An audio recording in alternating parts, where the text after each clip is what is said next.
Hello, everybody, and welcome to this week of the Heretic Hammer podcast. I'm your host, Marshall. This is my co-host, Dylan. Hello, hello. And in the lack of time that I had this week and the short turnaround that I will need for this editing this episode, I figured let's go with the shortest army in the Leagues of Votann, or Votann. Like literally the shortest, or just like explanation? Probably. Honestly, probably. I mean, like in terms of average, probably. You know, because there's not like an army of, you know, like 2 foot tall beings exclusively. You know, like the orcs have the Gretchen, and the Snotlings, but like you take the average of the army, probably exceeds them because they get pretty big. But the Leagues of Votann are known by fans as the Dwarves of 40k, and the Leagues are a confederacy of abhuman clones known as the Kin, along with their AI brethren, the Iron Kin. The Kin, while they are clones, they are not identical. All right, so this is not an army of Garys from Fallout. Garys. Okay, like Okay. They are actually, so they are not identical. They rather have their genes chosen to allow them to excel at specific duties, and what they'll kind of be deigned for, and the other factors. The interesting that's kind of about them too, they are labeled by the Imperium and thus GW in their own store as Xenos, but in the end are abhuman. They are very much humanoid. They are very much seemingly some mutated form of humans, but are overall still kind of a mystery that is yet to be solved, as all of the Leagues of Votann lore exists in their 9th edition codex. There has not been any books. There hasn't been any like short things. There isn't anything else lore-wise than what we are really going to talk about today. They are the newest army. They only have existed in any capacity since last edition. How long ago was that? Squats.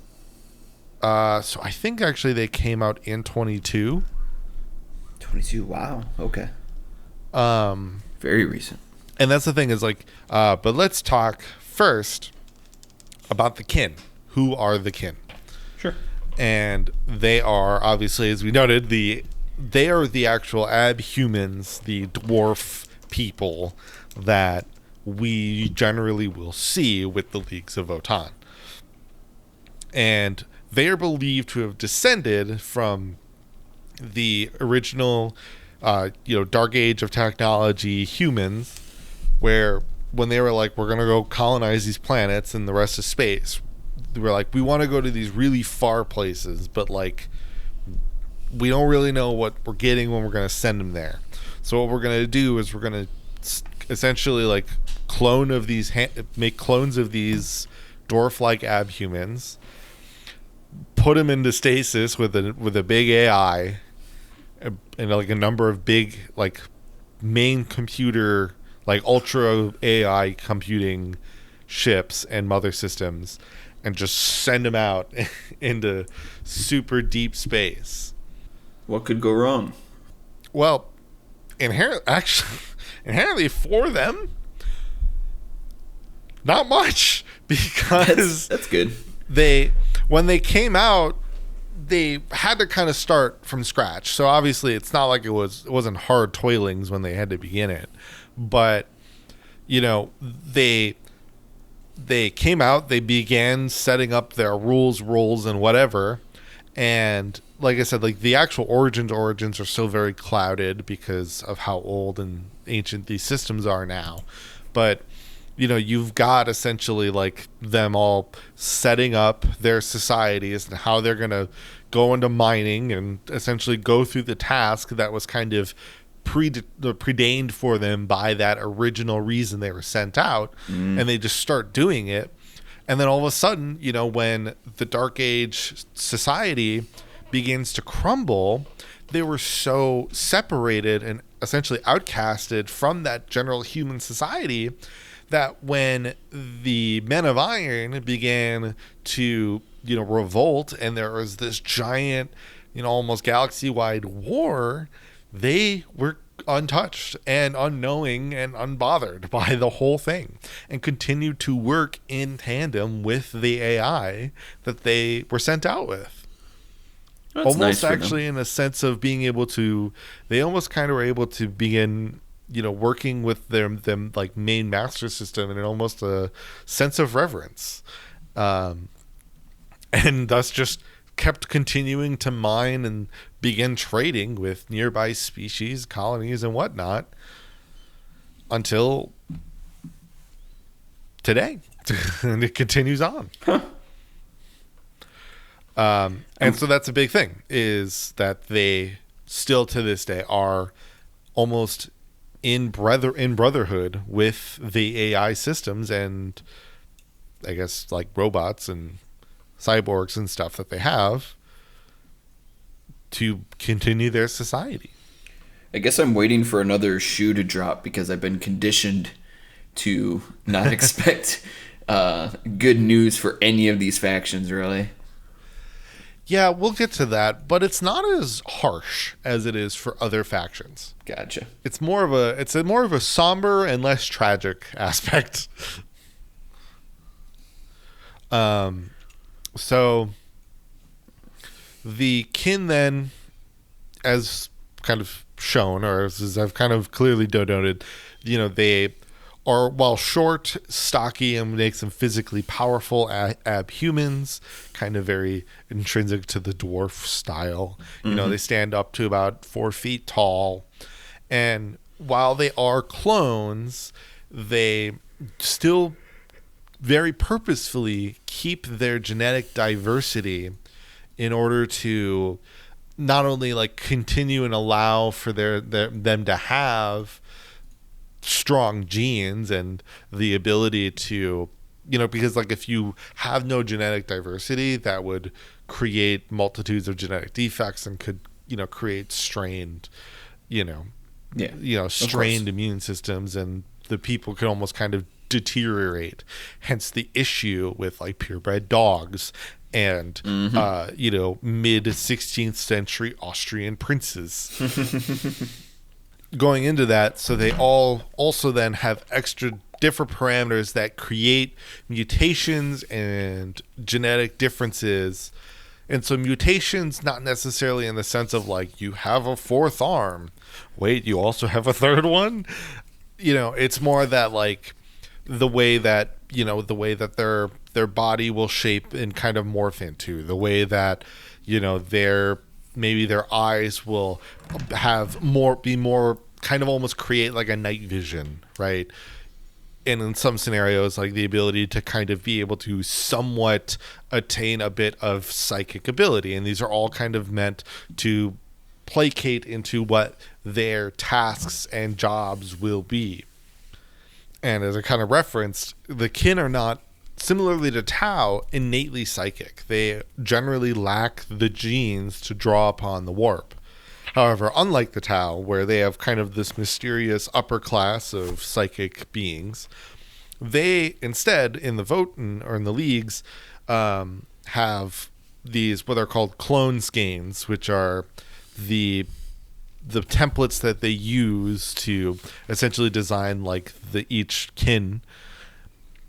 And they have one that will essentially allow for a psychic, potentially kind of group of units, but one priest type and one kind of unit type in the Grimnir and the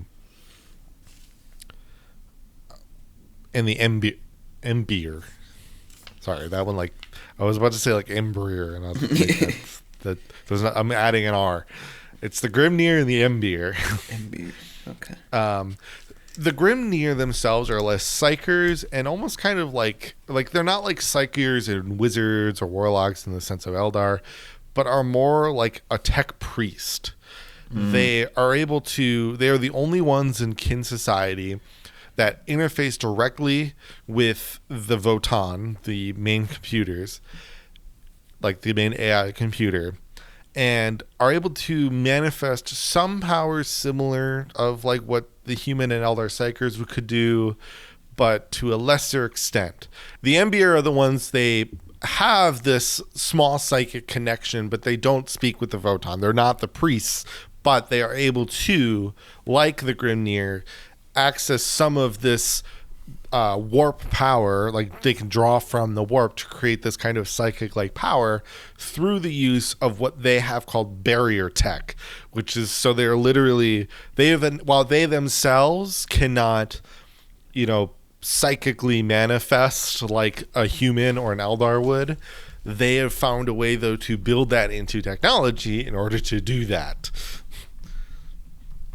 Interesting. Okay. Yeah. And so the big thing then is the kin believe in a number of truths. The first truth, for example, which there are a couple of first truths, but like the main first truth, like the actual first truth, is the fact that they are all clones, right? It's the acknowledgement that they are clones, that they are not like, they're not.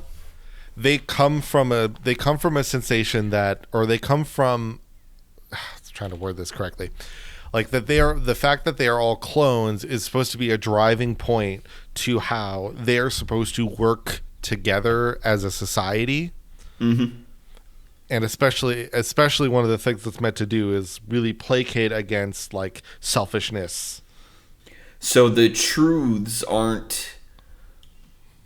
they're kind of like they're kind of like a combination of like commandments for how they go about their work and their life, but then they're also like genuine, accurate things about themselves. Yeah, so they are, like I said, these are, it's kind of like you were saying, like these aren't laws, these aren't like totally religious commandments, but they're just believed to be facts that need to be known to understand the what it is like to be part of a kin, of a hearth, of whatever or guild that you are a part of, or even just the society as a whole. For example, like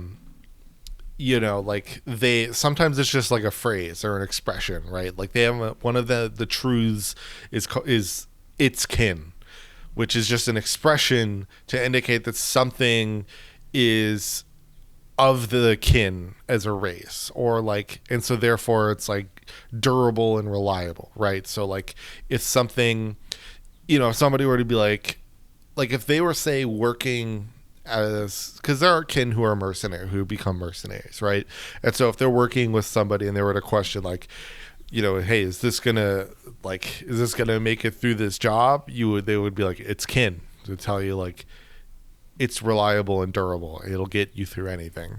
One of the like important ones that's used in battle, and even just for maybe in times of just to give like a sense of a warning or a blessing, like if somebody's about to do something stupid or whatever, is the ancestors are watching, which is essentially just to be a reminder to the kin that they must always live up to the ancestors' expectations.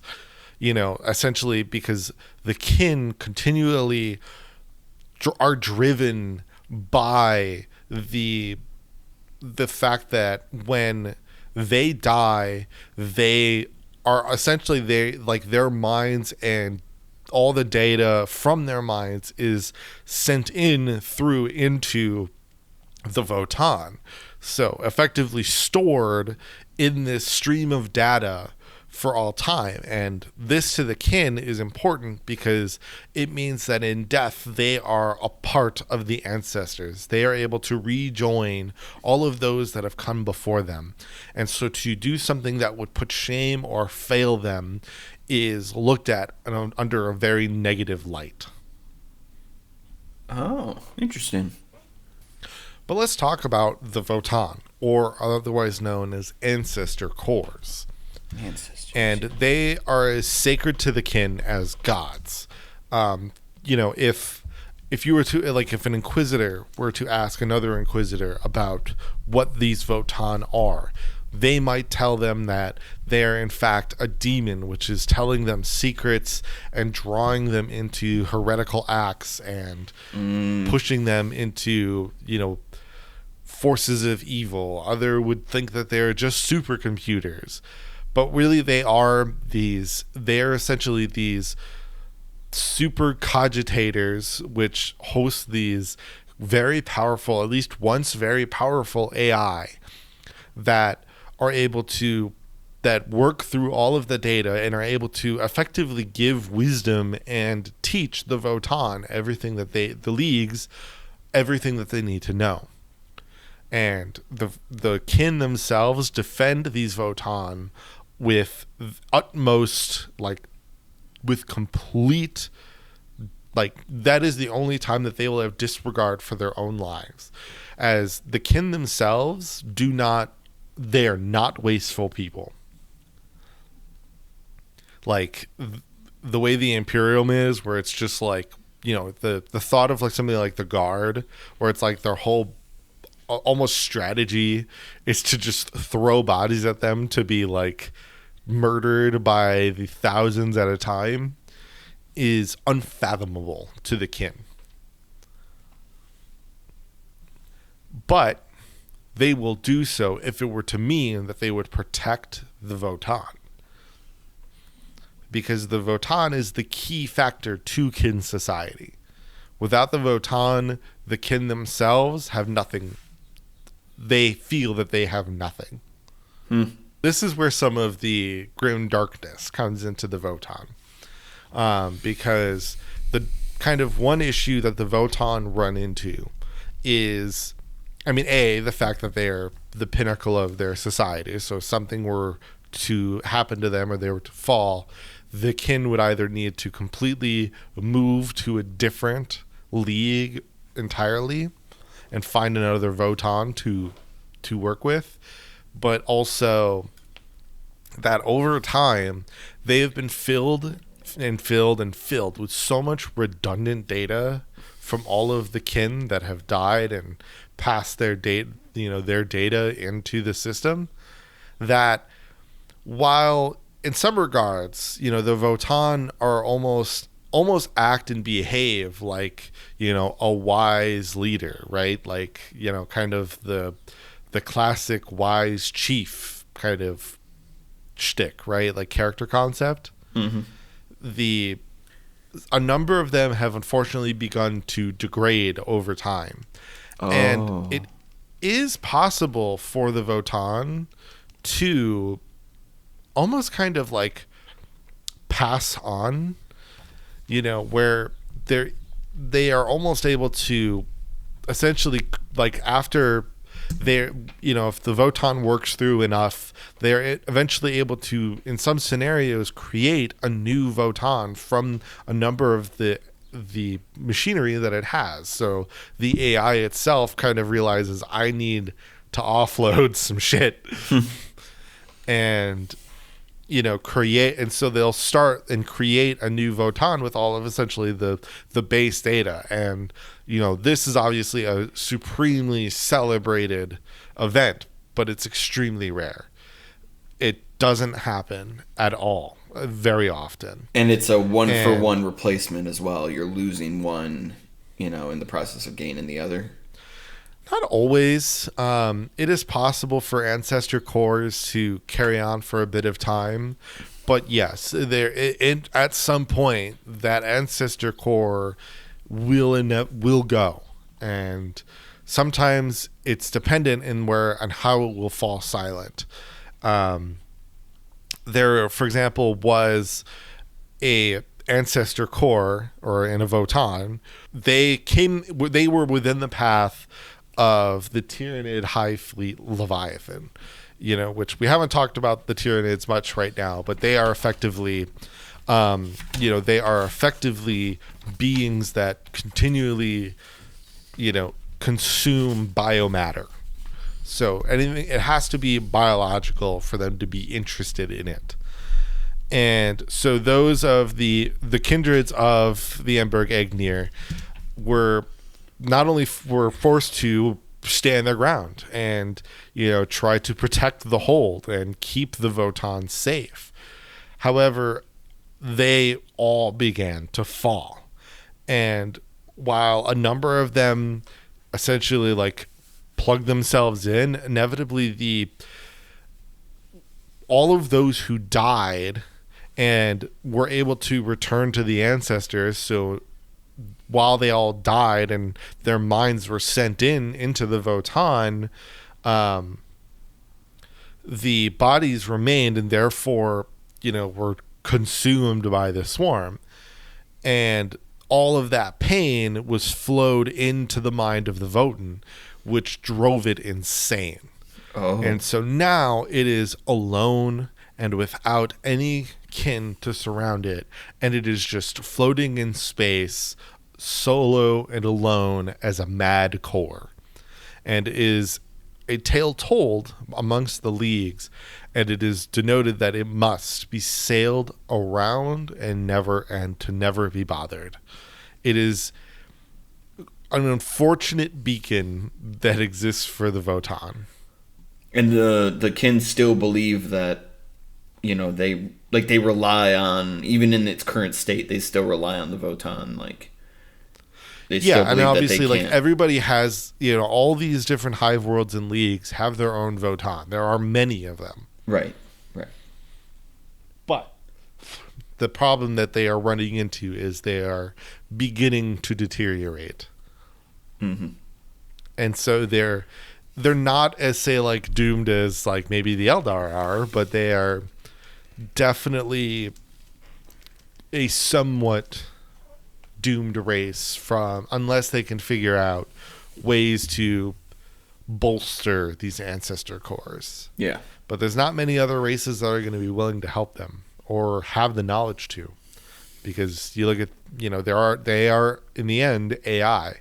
And so, like, if an Adeptus Mechanicus were to find the Votann, they would want them destroyed because they're abominable intelligence, Right. They've made it clear that they're not good with. They don't like AI. That was established. Yes. So, the only person that potentially would be willing to help them in that would maybe be Call, but that's dependent. The kin, going back to the kin and the Iron Kin themselves, they have kind of a number of aspects to them. So the kin have the 4 pillars of kindred. This is in addition to the truths? Yeah, well, like I said, the truths are kind of just like the truths are just they're like guiding points, right? They're principles. Mm-hmm. The pillars are just like the structure of kin society. Okay. So the first one, for example, is hearth, the fire that burns at the heart of their hold, their planet, the source of their society, right? It's literally like the hearth is literally the engine, a plasma reactor that powers the hold's defenses and sustains light and life. It is the fire that burns to the center of the kin, and therefore is kind of, translated to mean to like, it's used a lot then as an analogy to their own, their heart, their drive, right? Mm-hmm. Their hearth. The second pillar is the forge, wherein kindred, known as the Brokir, craft weapons, equipment, tools, vehicles, like the earth cast of the Tau. So in their holds, they will take care of the forge, which is important to kin society. The capacity to be able to create the industry of their society is important because their whole economy is based on trade, and therefore they must have things to trade. And in a galaxy that is constantly at war, well, weapons will do. Then the third pillar is the Fane.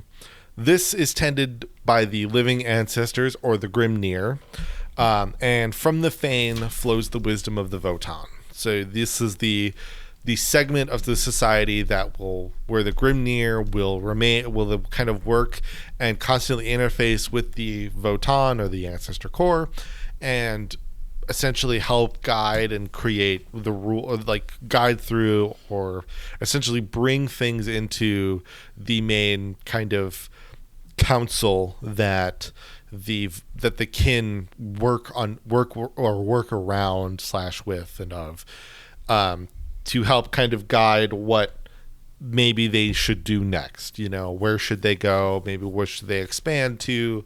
This, that, and the other thing, right? Gotcha. The final pillar is the Crucible, the basis of the cloning segment of the kin. The artificial wombs that ensure the kindred's continuation as people, and these devices like that create these are defended by the Embir. So because the Embir having that kind of warp level, that kind of warp psychic-ish ability to them, because they are the ones, because this is similarly to the Votann, one of the key things to defend in Leagues of Votann society. The Embir will protect that in order to ensure that the kindred can continue to clone and be birthed, because that would, for essentially a society that doesn't procreate on their own, this would be important. Yeah, that makes sense. They're specifically about continuing their society forward and working in a form of togetherness. Selfishness in the Leagues of Votann is incredibly looked down upon, which is funny, because then when you get kind of into their governance, while they would listen to anything that, say, like the Votann and the wisdom of the Votann would be passed down to them, they themselves, because they don't get hearings from essentially God every day. Mm-hmm. They have their own sense of government. They have the guilds, or if it's a guild, they have guild masters. Otherwise, if it's a hold, like the planetary wide one, I am going to murder this word. Let's see, does it have a phonetic spelling in this thing? No. Okay, I'm winging this. Kill away. It's the Spackeroned. Spackeroned? What? It's like SPAKERO with the double dots on top. NDE. Or so it's maybe it's Spackeroned. I don't know. I don't know how that O is supposed to be. I don't know what that O is supposed to be pronounced. In the primary hold, the Hearthspake, because that's the chamber. The Spackeroned is the chamber. Okay. And the Hearthspake is the actual council of guild masters of a hold, because there'll a lot of times be many guilds within a hold. Mm-hmm. Kind of like the sub-factions, stuff like that. And all these officers will essentially come together and, along with the Grimnir, essentially discuss, speak, and talk on what it is that next should be done with the, moving forward with the society. Like, should they expand into this? They have, or, maybe the outward scouts have detected that this planetary mining or whatever is going to potentially go supernova. We need to avoid going here, blah, blah, blah, blah, blah, stuff like that. Mm-hmm. While they run into similar blockages of government, like many societies generally do, even ours today, mm-hmm. While it's due to like a sense of stubbornness, it's a different type. It isn't stubbornness due to selfish, wanting to create or manifest selfish desires, right? It's not going to be because they are bought off by this being or by this person or this group. It's not going to be to placate to their own guild. it will generally be just because they are a group of stubborn people. Again, somewhat hitting into that, kind of stereotypical dwarf mindset. Just like an innate stubbornness. Yeah, they think this is the best route for all kin, and we should go forward with it. And then they'll disagree for a long time until eventually they come to a conclusion. So it's not, again, it's not from like if someone were to clearly be showing a form of selfishness in their reasoning for wanting to do something in these meetings, they would almost just be like shut down by everyone else. Like the whole room would turn to them, tell them to shut up, sit down, and stop talking, and then everyone would continue arguing about the more actually sensible options, but just the many that exist. Wow.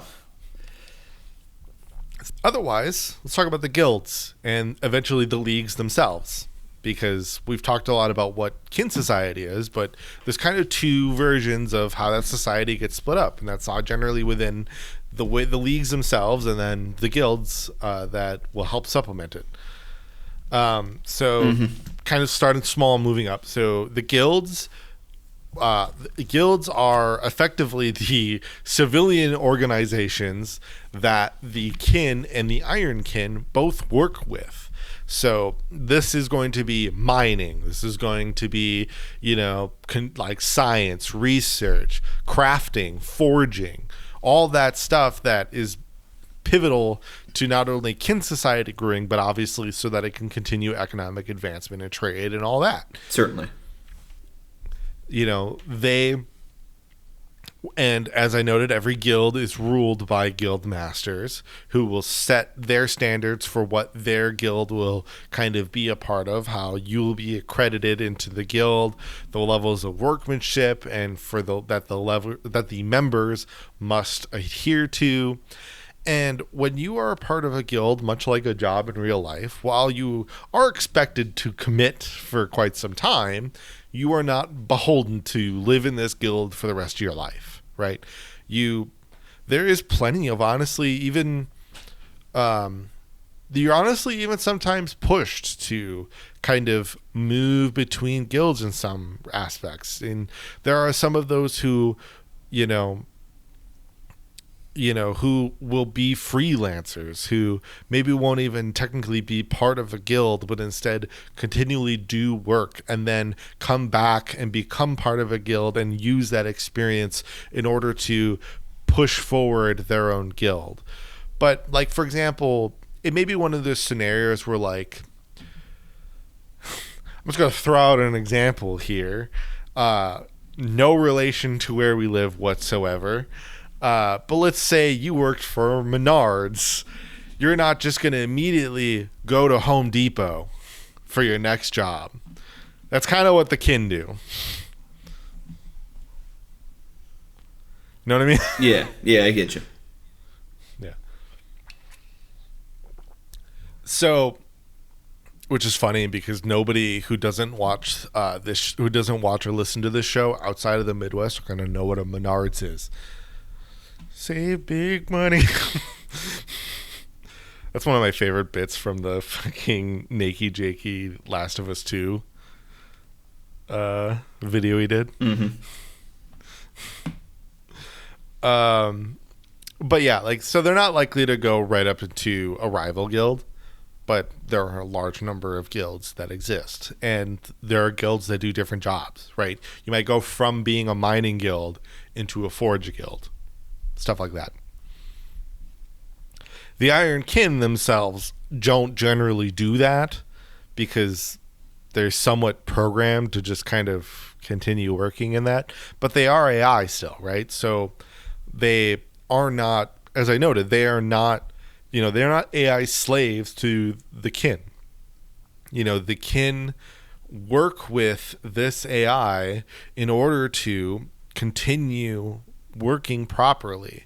And sometimes the Iron Kin are looked at in great reverence with the kin that are there. They don't take them for granted in any aspect, and will look at, if they work with an Ironkin continually, they will look at them as maybe as like one of their best friends. You know, your coworker bestie. You know,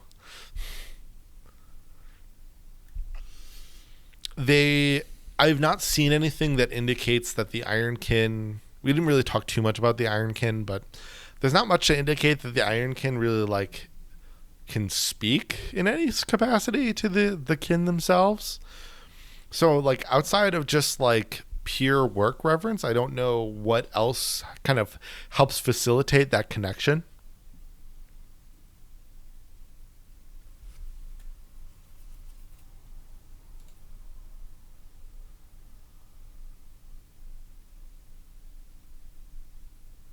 Mm-hmm. Okay. Sorry, I thought I lost you. Nope, I'm here. Okay. So let's see. And then but the leagues are kind of they're kind of the broader spectrum then of the guilds, right? So they are where all of the guilds will come into, and so for example, where people will go into the spec runes, that will be in kind of like the center of the league. And so the league will be like where you'll find all of your, maybe like where your color will come from, right? Like where your army color comes from. Let me see. So like, for example, one of the ones that exist is the Greater Thurian League, which tend toward the core kin values of trade, prospecting, and are generally will end up then also be more of the mercenary side. So they, are ones that will kind of, so they are the ones that essentially travel out the most. They're similar to the ones that you'll find on the Codex cover and on all the box art of the kin. Oh, okay. So, or of the Leagues of Votann. So that's kind of like that's kind of the poster army of the Leagues of Votann. All right, 3 League, got it.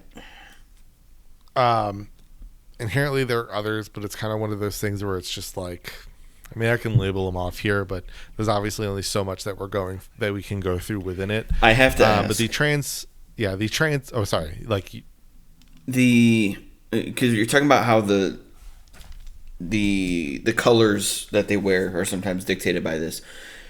Are there any instances, I know this is a newer faction, but are there any instances of like them coming into combat with the orcs, who we know have like these really specific beliefs about color, and anything happening as a result of that?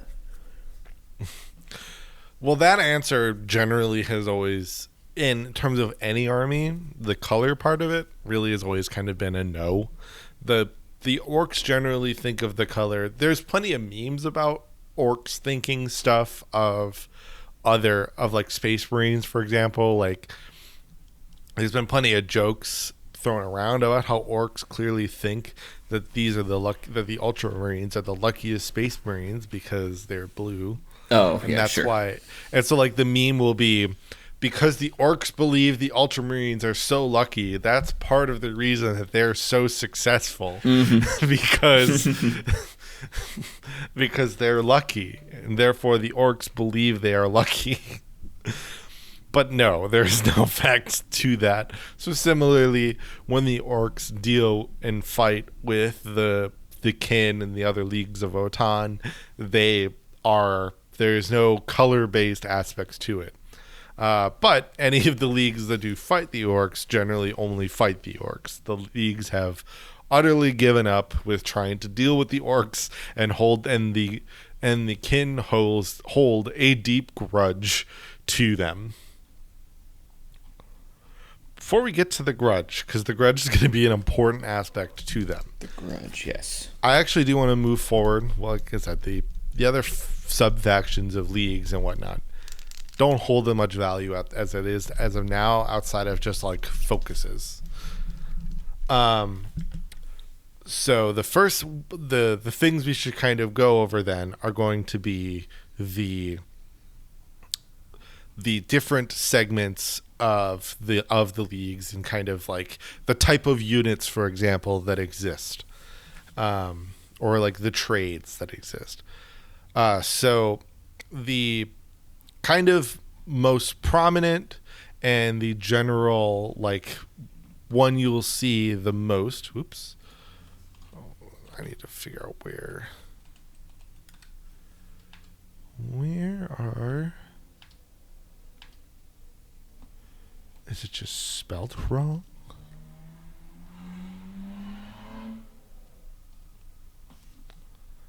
Okay, I'll use this as my thing because it's being weird.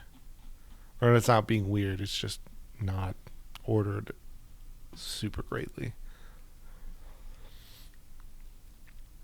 Oh, yes.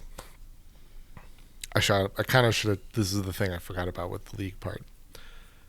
So, with kin society, there's everybody, all the kin have effectively, like, they have two sides.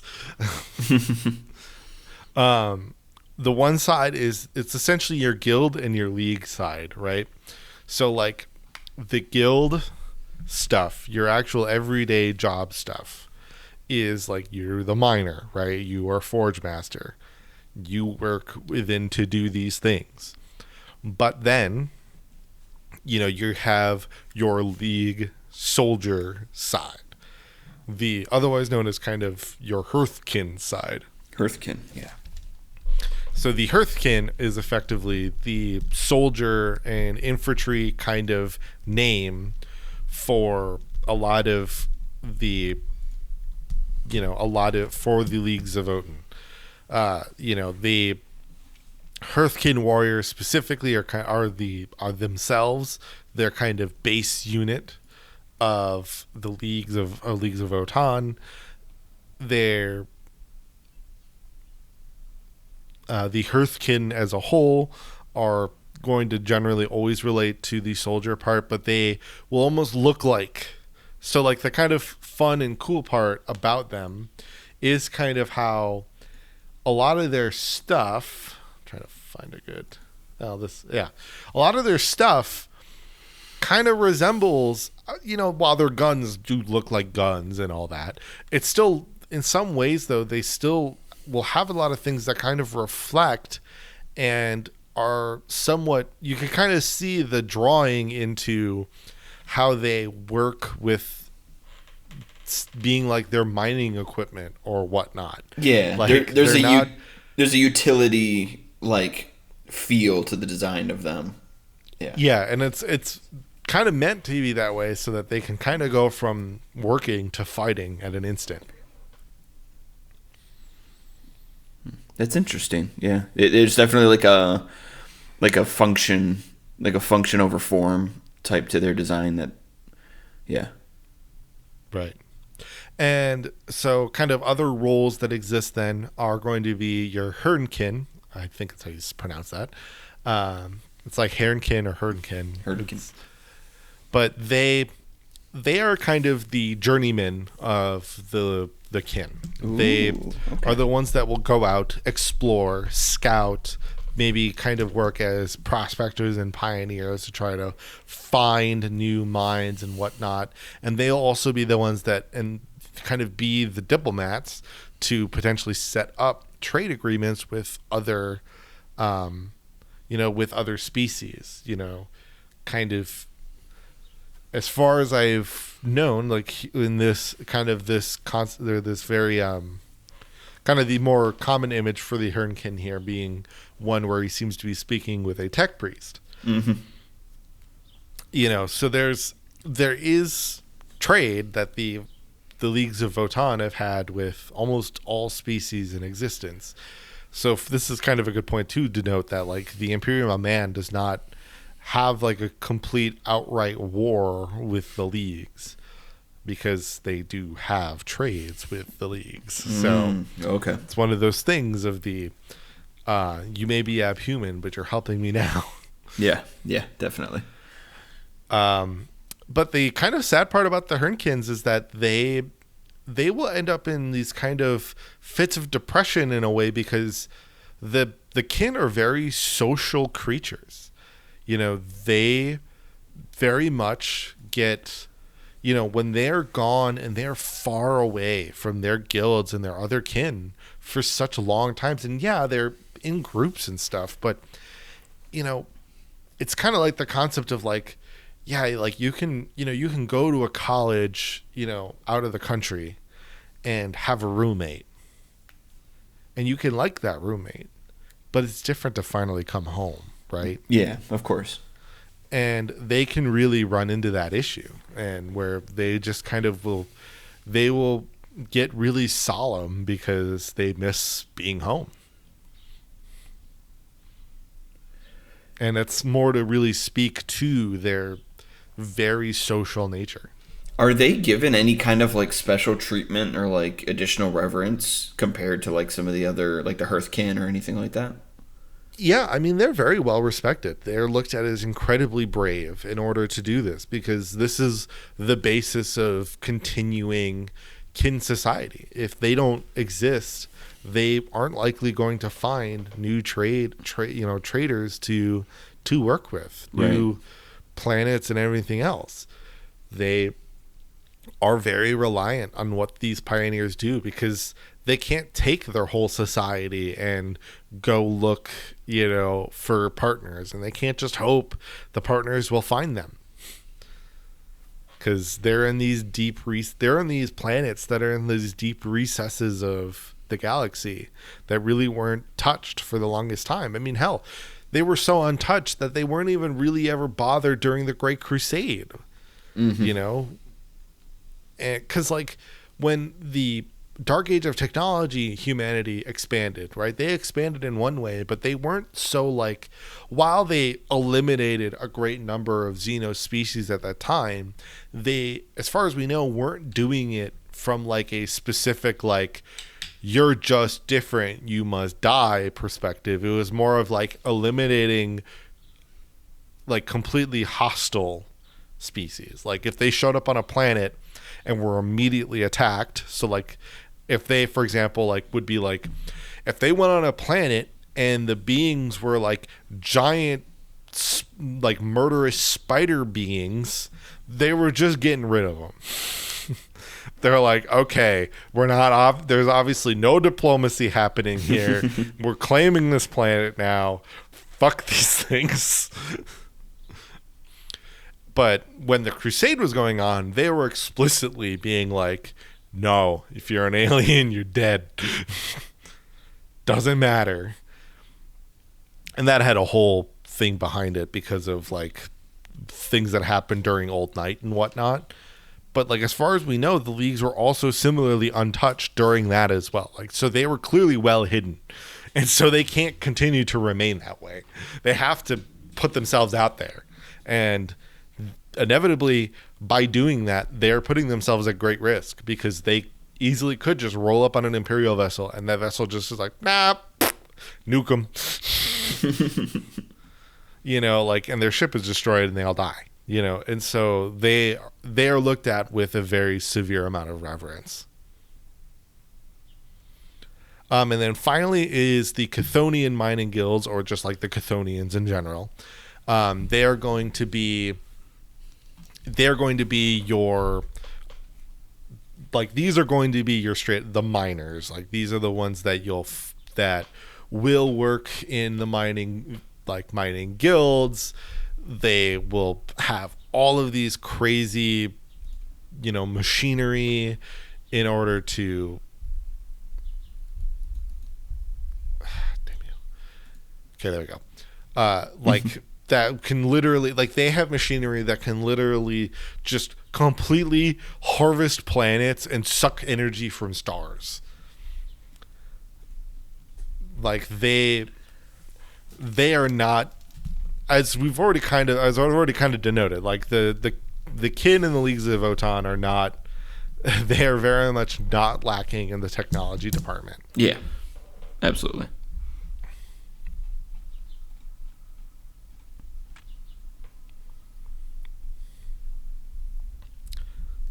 Sorry, I lost my page.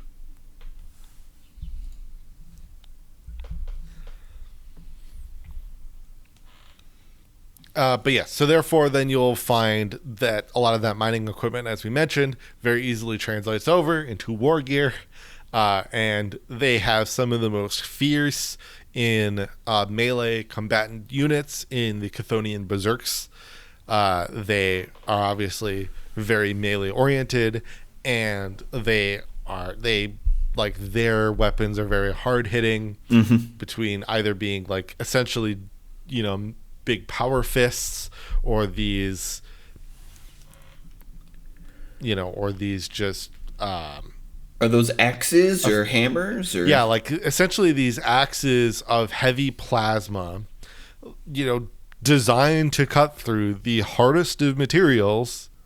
And so therefore, if they see a space marine, that space marine will get cut up. They'll get chopped. And then finally, you have the Brokir, which are the engineers, the craftsmen, artificers of the leagues. They are going to be the ones that will build all of the technology, any of the gear, any of the weapons, the just technology to help sustain the hold, anything that they need to kind of build up. And obviously, similarly, very much work with plenty of the Ironkin in order to, move and kind of build that technology up, especially given their own short stature. It probably makes it rather difficult. And having the Ironkin around just makes it a lot easier to build these tall machineries. Yeah. But again, very much unlike the, AdMech, you'll find them constantly trying to build new devices, continue to push on reliability to increase efficiency and utility. They don't really do much for decoration or create ritual significance. All they really do is if it works, it works. The only way that they will improve it is to make it work better, not to make it look nicer, not to make it, fit some type of scheme. It's just, if it works, it works. If it can work better, we'll make it better. Yeah. And that's kind of why a lot of their armor and their weaponry generally looks fairly, pragmatic and kind of honestly like fairly old style. Like they have like what looks like just a sci-fi looking revolver, but then you can kind of get into the more advanced thing that they do have, which is their void armor, which any Votann will end up wearing. This is like the Votann or the kin effectively all get their own Space Marine armor. This super fancy thing that all these superhumans can only wear. They all just get it. Mm-hmm. This is obviously for protection in multiple aspects, though. Obviously, if they have to be mining from space stations or they're taking down like space hulks, stuff like that, like ships afloat into space, they obviously need to be able to go out into the void of space. They themselves are.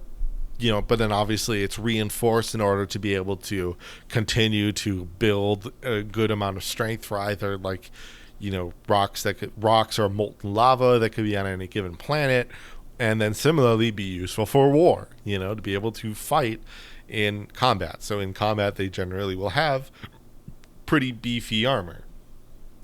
That definitely also not being exclusively put down. Oh, I don't have an image for you of that. One moment. That will definitely work into then with the Einhir Hearthguard, which are very much just kind of similarly another assault war unit. Yeah. Oh no, wait, I do have an image. Like a proper. There you are. And now this is a massive servo assisted. This is their Terminator, right? And this is for their heavy infantry. They, these are obviously not only just these like thick plates, but they will work as bodyguards for strike troops, and these are going to be especially the ones that will end up being like your veterans, much like with those in Space Marines. Those who get the privilege to wear Terminator armor have proven themselves in battle. This is the same thing with the Hearthguard, the Einhyr Hearthguard.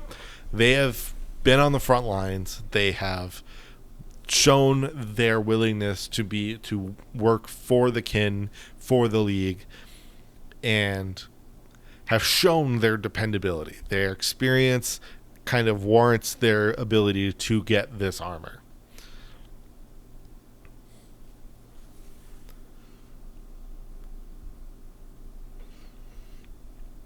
And kind of the final like tech thing we'll kind of go over, because it's kind of just more of like a baseline for a lot of their stuff, is their hunter modules. So this is kind of the modules that is going to work through all of their firearms. So unlike kind of utilizing just like an iron sight or like just like some rudimentary like basic computing targeting that like the Space Marines use, because again, no AI, stuff like that. This allows them to more accurately, as the kin especially, be able to target their weaponry. So this will be used on especially a number of their vehicles. This will even be put into obviously their void armors. This is the basis of where all of these weapons kind of get their power. Is there any kind of system in place that decides like who gets what weapon, or is it just all based on role stuff? Like a lot of your it's just kind of, there's not really a system. No, I mean kind of like in the like especially in older period army, where it's just like if you got put into the CQC unit, then you got the shotgun. Right. If you were put into the scout unit, you maybe were given you got put in a sniper unit, you get the sniper. You get stuff like that. Mm-hmm. It's as far as we know, there's no distinctly specific kind of whole thing to it. There is just kind of just like the breakdown of how they get into, like, those are just the weapons that they do make use of, including some heavy weaponry, of course. Because like, what is actually, there's a note here I actually forgot about.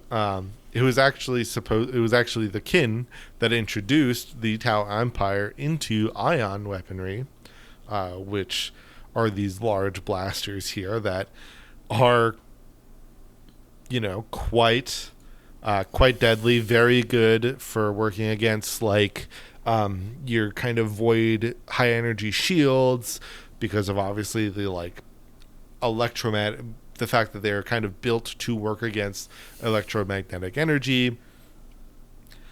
When you say introduce them, what is their relationship with the Tau? Do they fight with the Tau frequently? Are they like tentative allies? Like, how does that work? They're just traders. It's just trading. They're like, they met with the Tau, because the Tau themselves, they will always seek diplomacy and trade first as well. Mm-hmm. So they have a good relationship with the Tau, and it's generally because, much like the Tau, they don't seek, they don't seek war first. They don't seek to conquer at all.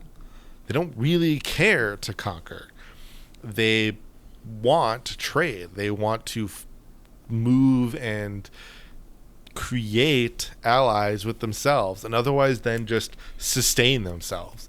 They only expand in the sense to just, if they find an open planet that has no one on it that they can mine, cool, let's do some mining. Mm-hmm. you know. But there is one thing that will get them to fight. And boy, will they fight. And that is if they essentially declare a grudge. This is where we'll get into the orcs a little bit. Oh, boy.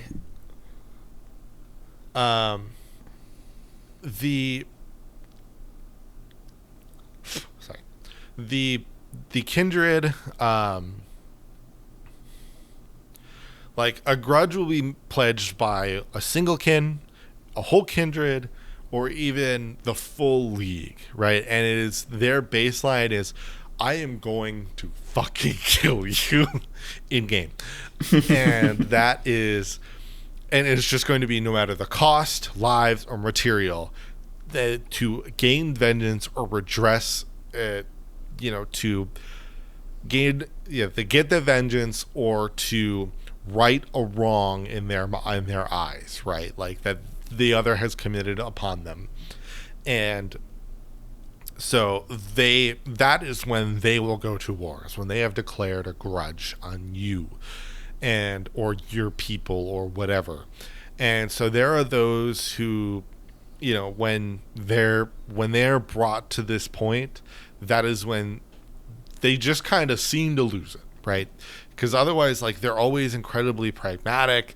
They don't think, like, their first thought is always trade, and diplomacy. But man, when they declare a grudge, all that goes out the window. Like, again, that selfishness, the concept to not throw your life away, goes out the window. And honestly, if a single kin, as far as we can tell, if like a single kin declares a grudge on somebody, even if maybe the rest of the kindred is like, that's just kind of you thing. It's just like if they declare the grudge, it's just kind of like, all right, we'll respect that. All right. There's to a point, obviously. Like, if it's stupid, then maybe the rest will kind of be like, no, that was dumb. But for the most part, that's kind of how it seems to go. Yeah. And I mean, if a full league declares a grudge, then like they'll expend countless lives to ensure that grudge is fulfilled. Because if anybody, in their minds, if they are to allow such disrespect to their people, the ancestors will look on them poorly. And nothing is greater than being looked at negatively by the ancestors. So there's nothing stopping them from deciding that, like, okay, we fulfill the terms of this grudge, and then just immediately starting up another one. Just generally no, but again, you have to do something pretty abhorrent to them, right? And seemingly the only faction of any kind, I guess two, the only factions of any kind that seem to have gotten a permanent species-wide grudge placed on them are the orcs and Tyranids. Fairly obvious reasons why. I don't actually know. Let me double check this actually quick.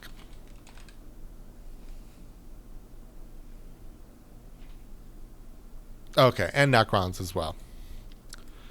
So they're kind of seemingly main targets are the Necrons, Tyranids, and orcs. Gotcha. The Necrons generally just because, somewhat similarly, the Necrons, whenever they see anybody that isn't a Necron, they're like, I'm going to kill you. So obviously the kin are not really keen on that.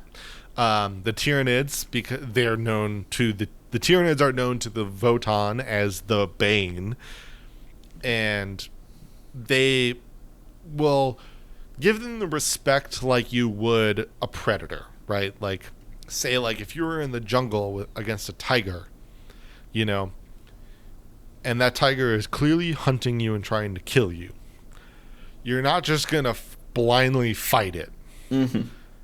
But you'll respect its existence. You'll try to work around it, and then if you need to, maybe to save your own life, you'll fight it. But they will, they will not like outright just go at him, but some will. But it's not like a immediate shoot on sight type thing. That is saved for the orcs. The orcs are some of the most despised by the Votann. Somewhat obviously similar reason. They just, over history and all that, they have just had it with them. The orcs have done damage and tore apart ancestor cores, especially because of their sentience that they have. It inherently makes it feel as though, because they're like clearly choosing to do that, right? Because like, for example, that story I told you about the Tyranids that destroyed the one league, they kept the Votann. They didn't destroy the Votann. So to the Kindred, it's like, all right, that sucks, and that Votann's in some great pain, but they didn't destroy it. So they're clearly not just like trying to disrespect us. They're just predators. The orcs come in and they'll wreck everything, including a Votann. So, and to them, that's like, you're clearly coming with us or coming at us. Yeah. So we, like, it is carte blanche grudge on the orcs. They will seek nothing until every orc is slain. Wow. Okay. Yeah, they hate the orcs.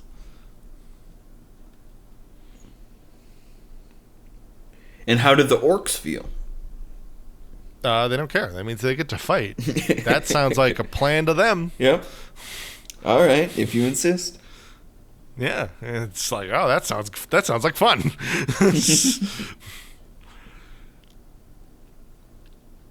And all right, so that kind of hits most, especially at least of the general overall kind of template of the Votann. So gotcha. Let's talk about cute plastic models. Yeah, model time. Yeah, here they are. There are 15 items available on the Games Workshop store, and 2 of which are cards and a bundle box. Okay. That looks like a pretty reasonable. full army, huh? What's the catch? Well, it's the fact that there are only 13 units to choose from. A full, like, a good army from like a gameplay standpoint is generally thought to have a little bit of redundancy in units, right? So let's, for example, if you look at, so here, let's go with these 2. So in Space Marines, you will have your Primaris Intercessors, or Space Marine Intercessors, whatever they're eventually going to call it when they get rid of the Primaris name. They are your basic Space Marine unit, right? So they have bolters, they have a couple heavy weapons, but they're your generic unit. Mm-hmm. But you also have your Primaris Hellblasters, which are much like your basic infantry unit. So in terms of defense and stats-wise, they're very similar, but they have heavier weapons. So they're technically like a redundant unit, but they have a small difference, right? You don't get that in the Leagues of Votann.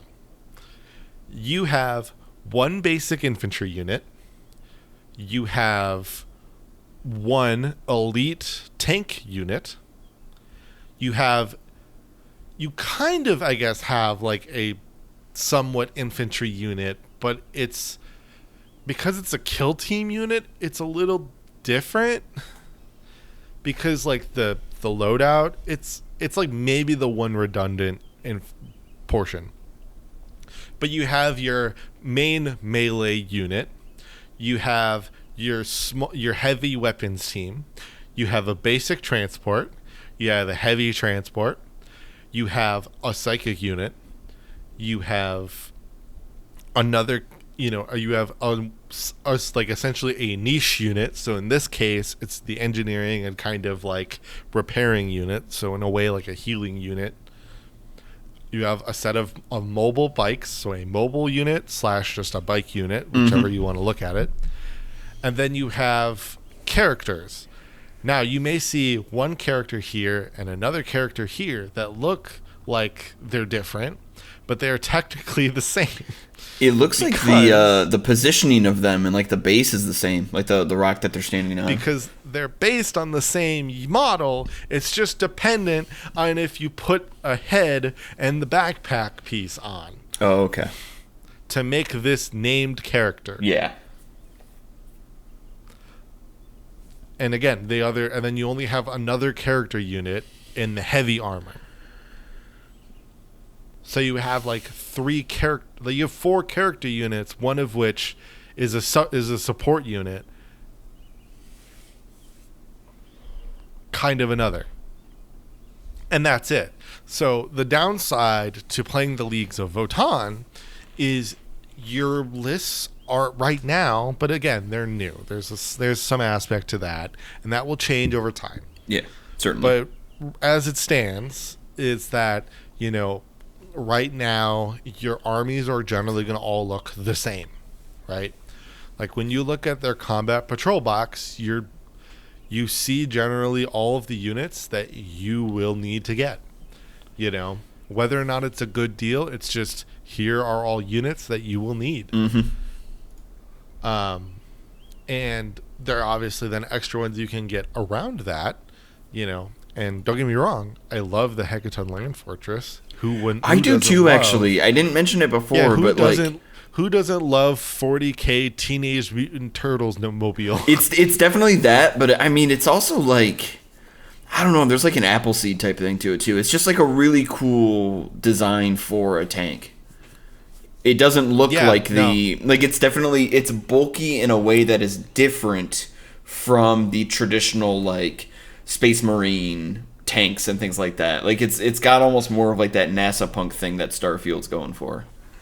It's really interesting. And like, and I like it a little bit. I like that it's beefier, especially compared to like the Sagittar. Yeah. Where it has a similar design, but the fact that it is chunkier, I think really helps it. Yeah, definitely. It's got this real like Ghost in the Shell Appleseed type look to it. That's really cool. But yes, so it's kind of funny too, because the Votann the benefit about them right now though, is they'll end up being one of the cheaper armies to build, because you don't have as much to buy. Right.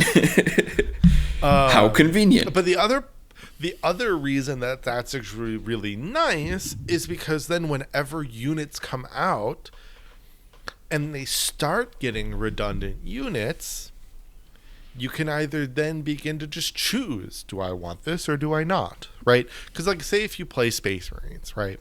And it can be very cheap when you're not buying new to play Space Marines, because they've been around for so long. There's so many people that have come in and out of wanting Space Marines, so there's plenty of used ones out there that you can buy on eBay and game shops, all that. So, like, if you start and you get your 2,000 points of Space Marines, then, every 3 months when they release a new Space Marine unit or model, you can just kind of be like, I'll pass that one. And, in some respect, for a bit with the Votann, there's kind of going to be a bit of, like, kind of just getting everyone that comes out. But once you feel you've got an identity for your army, you kind of are able to like start from the ground floor, right? So you don't feel this like immediate like, oh my god, I gotta get this whole army like feeling. Yeah. Because like you're kind of denoting to yourself like, I'm starting from the ground floor, so we're gonna build up to something. Just wait for it. Just gotta play the patience game. Otherwise, in right now in game, they are pretty good. Their whole like army motif is to use the grudge aspect and their judgment tokens, which like give them bonuses to hit units and stuff like that. Cool. Because you've declared a grudge on this unit. Your soul's or model. forfeit. Yeah.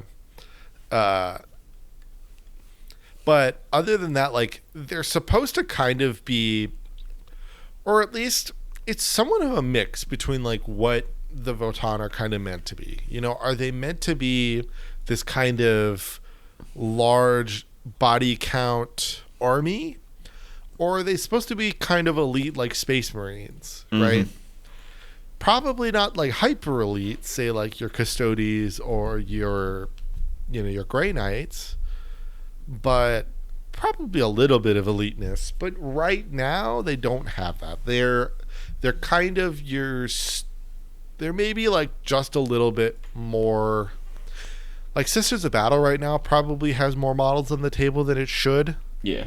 And the Leagues of Votann probably have right around what they have, if not a little more. But they've generally had some balancing things with them since they released. When the Votann first released, they were crazy broken. And then they nerfed the shit out of them. Like shortly afterward. So there was like 3 months of like really strong Votann, and then they went to becoming one of the weakest armies in the game. So because they're new, they gotta work some kinks out.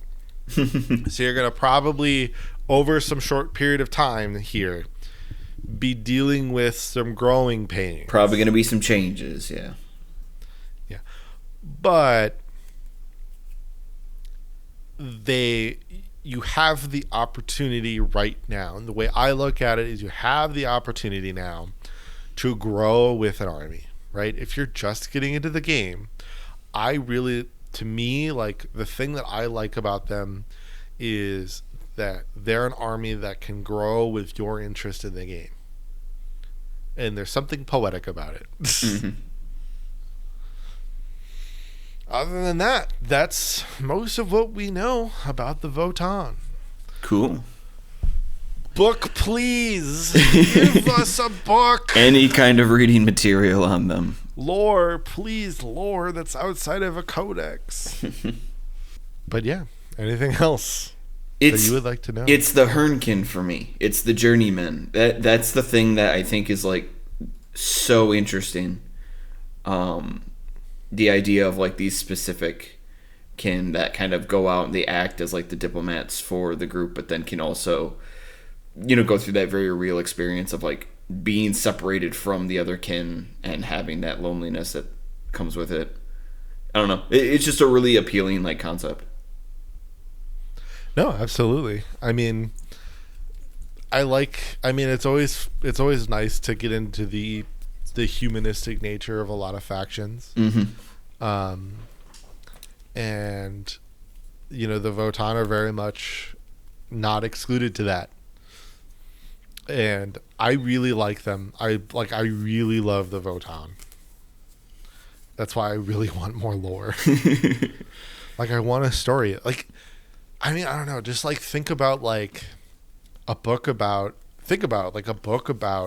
your, like, it centers around the POV character is a Hernkin pioneer who comes in with a group of other pioneers.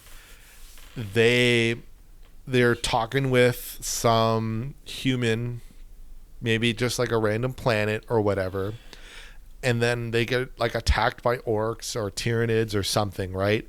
And maybe like this Hernkin and maybe like a human soldier or elite soldier or guard or whatever, they have to like work together to survive, or even just like going over like the misadventures or like the adventures on themselves about just like a group, because you can see like based on like a single unit of pioneers from the models is about 4-ish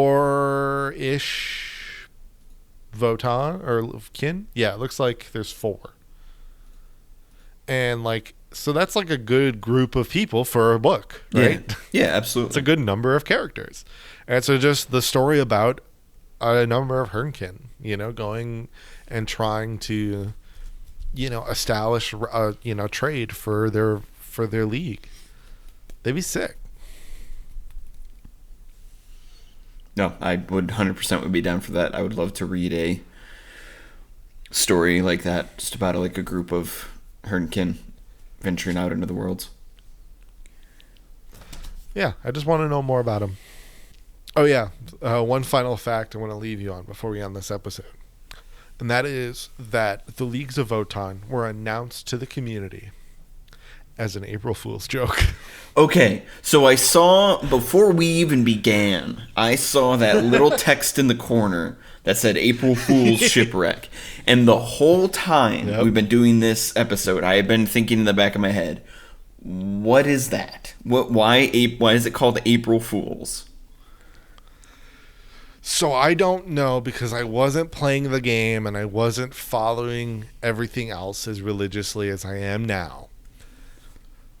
But so I don't know from the community perspective. But essentially, when they announced the Leagues of Votann, they had been showing all of these teasers. They had this teaser video where they were, they made it seem like they had all these images where they made it seem like, like there's this ship, it's an Imperial ship stuck in the void. Mm-hmm. What's going on? This clearly this, they're like, like this is going to be a unit of something, whatever. And then, like out comes this like tiny squat. Yeah. And they're like, and it's like, and there's a lot of people that were confused. Right. Because, a dinosaur story. Well, right, because again, they made this was released on April 1st. So people were confused, like, is this an army that's actually going to release or not? Yeah. Yeah. And they meant it. It was just like, they just meant like, I don't know what their reasoning was. Yeah. I don't know if a lot of people do, but like, or maybe if they said it, but like, that was what they did. Yeah. So it's just a silly fact about them. Huh. Are you familiar with the fighting game, Fighting EX Layer, or the Fighting Layer series in general? No. Okay. So a similar situation where Arika, the developers. So Fighting Layer is a game series that's been gone for a long time. It was part of like the Street Fighter EX crossover. And so there hadn't been a new game in many, many years. And then out of nowhere, on April Fool's a few years back, they just showed a trailer for a new fighting game called Fighting EX Layer, and it had all the characters from the Fighting Layer series. So everybody's like, well, what's happening? Is this just an April Fool's joke? Like, is this an actual game? What's going on? I recognize Terry Bogard. Yeah. Well, he's originally from KOF, but he... okay. That would be why then. But Arika... I'm looking at images right now. They put out this trailer for the game on April Fool's, and everybody's like, "What is this like a fake? Or are they pretending to make a new Fighting Layer game?" And then later on, they're just like, "No, we're actually making it for real. We're just doing it for real. And we decided to announce it on April Fool's for the lulz of it, just for the fun." And everybody's like, "What?" Yeah, it's so weird. It's such a weird move. Yeah, here it is on Steam. Yeah, Fighting EX Layer, and it came out, and it's a great fighting game. Images. It's a great fighting game, but it's like, it's just so crazy that they were just like, we'll just announce it on April Fool's. Bro, I opened the Steam community page for it, because that was what showed up first for it as a Steam link. And I don't know, like the fact that it like. So it was a picture of Blair Dame Mm-hmm. But like the fact that this was just it was just like the thumbnail portion of it was cut off, so it's just the torso. Yeah. Another image where it's cut off, where it literally only just shows this girl's fucking tits. It's just like, oh my god. Yeah. Oh, but interesting. Yeah. Yeah, I don't know. It's a funny thing to do, but I mean, I guess yeah, it's a fun gaff to do as a company. Mm-hmm. But yeah, so that's gonna be it. Next week, we're gonna go over Grey Knights. Ooh. And then the week after that, we're gonna take a small break from humans. It's gonna be crazy, I know. We're gonna take a small break from humans, and we're gonna have a 2-episode in a row, 2 Xenos episode in a row, to talk about the Eldar. Oh. Because we're gonna talk about the 2 books of Eldar, which, in a way, both of those books are 3 armies in a trench coat. Gotcha. A lot more meat on them bones. Changes this. Yeah, we'll talk about how they change it. Hopefully, maybe we'll change in the coming years. But yeah, maybe less with one of them. But still, that'll be the upcoming episodes. But that'll do for the Votann. Cool. Thank you so much for listening. And we'll see you next week. Farewell.